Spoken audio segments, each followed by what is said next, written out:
سلمان صاحب، آپ کی نظر میں ہم نے دیکھا جب کاغذات نامزدگی جمع کرائے گئے پاکستان تحریک انصاف کی جانب سے تو انہوں نے بڑے شادیانے بجائے کہ ہماری حکمت عملی تھی اور ہم نے سب سے زیادہ امیدوار جو ہیں میدان میں اتارے ہیں۔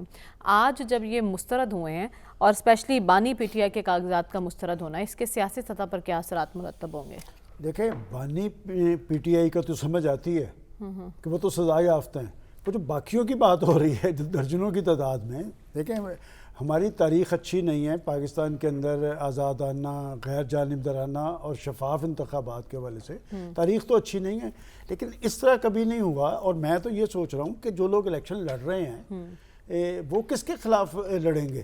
اور یہ معاملہ آپ کو یاد کریں، جب 2 صوبائی اسمبلیاں ٹوٹی تھیں تو میں زور دے کے ایک بات کہہ رہا تھا کہ بڑے فیصلے پاکستان کی عدالت عظمیٰ کو کرنے ہیں، اس لیے کہ پاکستان کی سیاسی قیادت کے پاس تو اب اہلیت ہی نہیں رہی۔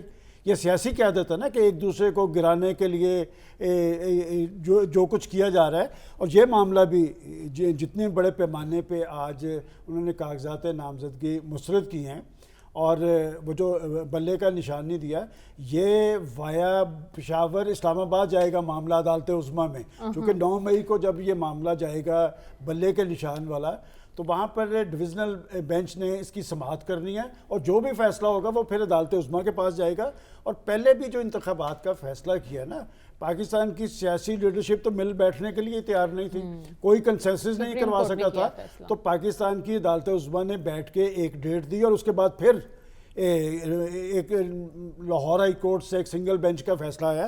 اور آج جو کچھ ہوا ہے، میں سمجھتا ہوں آپ نے کہا نا کہ ان کی تو یہ حکمت عملی تھی کہ انہوں نے زیادہ سے زیادہ کاغذات جمع کروائے، تو دوسروں کی بھی تو حکمت عملی تھی، انہوں نے بھی تو سوچا ہوا تھا، اسی لیے تو جوڈیشل افسران کی جگہ افسر شاہی کو لایا گیا تھا۔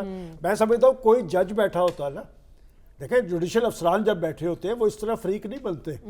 ایڈمنسٹریشن کے افسر جو ہوتے ہیں انہیں پتہ ہوتا ہے کہ ان کی پوسٹنگ ٹرانسفر کن کے ہاتھ میں ہے، لہٰذا ان کی جو ابھی حکمت عملی بھی تھی۔ اور جیسے شامی صاحب نے کہا کہ شامی صاحب بھی ایک پوری تاریخ ہے، اس طرح ماضی کے اندر نہیں ہوا۔ اور میں یہ سمجھتا ہوں کہ انتخابات ہو جائیں گے، انتخابات کے نتیجے میں حکومتیں بننی ہیں، اور کیا مضبوط حکومتیں بن سکے گی؟ جو کچھ یہ چون چون کا مربع شروع ہو گیا ہے نا، اس سے پاکستان کے سنجیدہ لوگ بہت زیادہ پریشان ہیں۔ پاکستان کے سمجھ بوجھ کے عملوں کے اندر ایک تشویش ہے کہ ہم جا کدھر رہے ہیں۔ دیکھیں، دنیا کے اندر سیاسی قیادتیں جو ہوتی ہیں قوموں کو جوڑتی ہیں، قوم بناتی ہیں، اتحاد اور یکجہتی پیدا ہوتی ہے، انتشار اور خلفشار نہیں ہوتا۔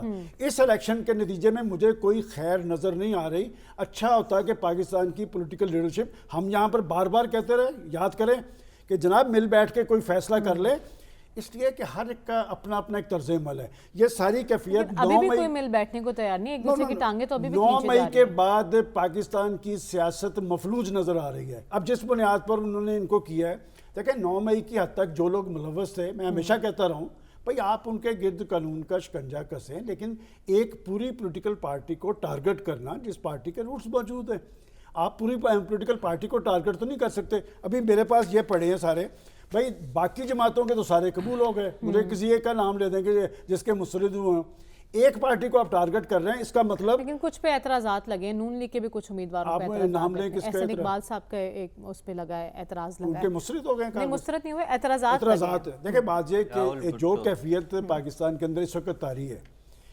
اس کے نتیجے میں کیا پاکستان کے اندر ہم کہہ سکیں گے کہ یہ آزادانہ انتخابات ہوئے ہیں؟ اور ہمیشہ آزادانہ انتخابات کے نتیجے میں ملکوں کے اندر استحکام آتا ہے، لوگوں کی زندگیوں میں اطمینان آتا ہے، اور پھر مضبوط حکومتیں بڑے فیصلے کرتی ہیں۔ میں سمجھتا ہوں آزادانہ انتخابات اور بلے کے نشان کے حوالے سے بھی بڑا فیصلہ پھر بڑی عدالت ہی کرے گی۔ ٹھیک ہے، تو آپ کو معاملات ایک بار پھر بڑی عدالت میں جاتے ہوئے دکھا ہے۔ آپشنز ڈسکس کر رہی ہوں سلمان صاحب، 3 جنوری تک اپیلوں پر آپ نے جو ہے اپیل کرنی ہے، جو مسترد ہوئے ہیں کاغذات، 10 جنوری تک اس پر فیصلہ آ جاتا ہے۔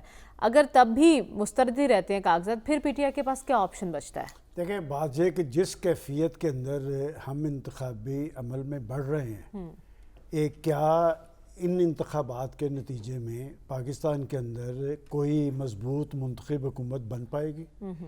کہ یہ 9 مئی سے سلسلہ شروع ہوا ہے، اور بات یہ کہ ہمارے سیاسی طرز عمل نہیں ہے۔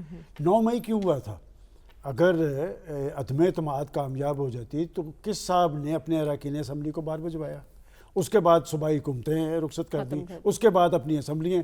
اگر یہ کام نہ ہوئے ہوتے، دیکھیں پولیٹیکل عمل میں تو حیران ہوں کہ ذرا تھوڑی سی مراد ڈسکس کر لیں کہ جو اپوزیشن میں بھی اراکین بیٹھتے ہیں نا، مراد برابر ہی ہوتی ہیں، تنخواہیں بھی وہی ہوتی ہیں. لیکن ان حالات میں تو اپوزیشن میں بیٹھتے بھی نظر نہیں آ دیکھیں رہی. آپ جو بات کہہ رہی ہیں نا کہ جی 3 جنوری کے بعد، میں اس لیے کہہ رہا ہوں کہ یہ ذمہ لیا تھا پاکستان کی عدالت عظمیٰ نے. اب عدالت اور پھر کی طرف سے ریلیف مل سکتا ہے؟ میں اب بھی سمجھتا ہوں وہ جو شامی صاحب بھی بات کر رہے ہیں، اس ملک کے اندر اب کوئی عزت و تکریم کسی کی ہے تو وہ پاکستان کی عدالت عظمیٰ کی ہے. یہ پشاور ہائی کورٹ کا فیصلہ، پھر یہ ہر 2 صورت میں پھر یہ سپریم کورٹ میں جانا ہے. اور انہوں نے آپ کو یہاں کے سنگل بینچ کے فیصلے پہ بھی گھنٹوں کے اندر انہوں نے اس ریٹ کو نپٹایا تھا. جس کیفیت کے اندر انتخابات ہونے جا رہے ہیں، ایک انتشار ہے نا ملک کے اندر، خلفشار. ابھی تک دیکھیں ایک مائنڈ سیٹ کی ہم بات نہیں کر رہے، وہ کون سا مائنڈ سیٹ ہے جو اس سارے پروسیس پہ اثر انداز ہو رہا ہے، جو انتخابی عمل کو سموتھ نہیں ہونے دے رہا، جو ایک انتخابی فضا طاری نہیں ہونے دے رہا. جہاں تک کہ آپ نے دہشت گردی کی بات کی ہے، میں سمجھتا ہوں کہ دہشت گردی کے خاتمے کے لیے بھی ایک پاکستان کے اندر مضبوط حکومت کی ضرورت ہے. 2013 میں حکومت ایک بنی تھی، کراچی کے اندر دہشت گردی ہوتی تھی، ہم خود وہاں پر کراچی کے اندر گئے.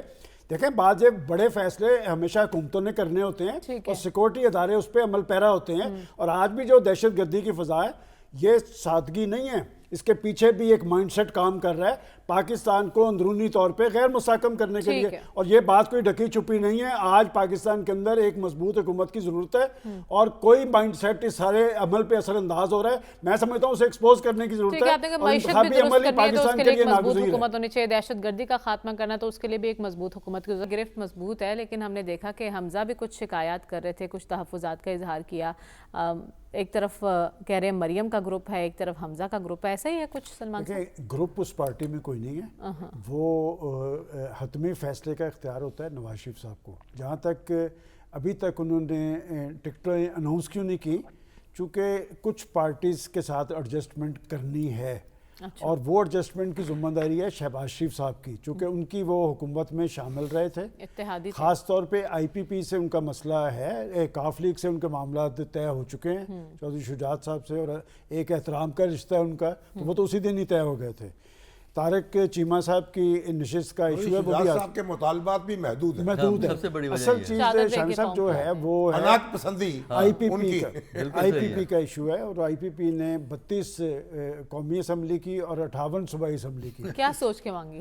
دیکھیں مانگا توپ کا لائسنس سے جاتا ہے اور ملتا ہے پسٹل کا ہے. کہ اس وقت لاہور کے اندر ان کے 2 پوٹینشیل کینڈیڈیٹ ہیں، علیم خان صاحب ہیں، اون چودھری صاحب ہیں. ہمارے ہاں وہ افغان آتے تھے نا چیزیں بیچنے کے لیے، تو مانگتے تھے چیز کا ہزاروں میں 1000 روپیہ، 1000 روپیہ 200 میں دے کے چلے. اور آپ ایک دفعہ ہمارے گھر آئے تو میری 1000 روپیہ، میری بیوی نے کہا 200 روپیہ. مجھے بڑا غصہ آ گیا، میں نے کہا وہ 1000 روپیہ مانگ رہا ہے، آپ 200 روپیہ کہہ رہی ہیں.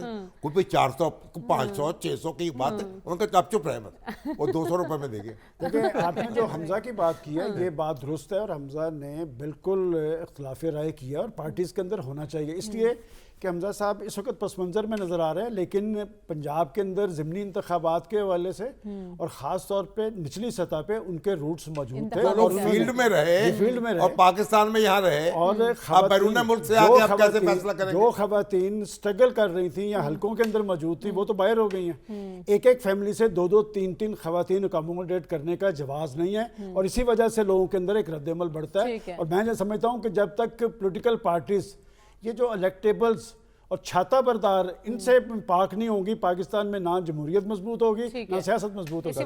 وہ تو بات کی بات ہے، اگر آپ بیگمات کو، بہوؤں کو، بیٹیوں کو وہی نہیں آپ کر سکتے اپنے، یعنی قناعت پر مجبور نہیں کر سکتے، تو باقی تو بات ہی چھوڑ دیں.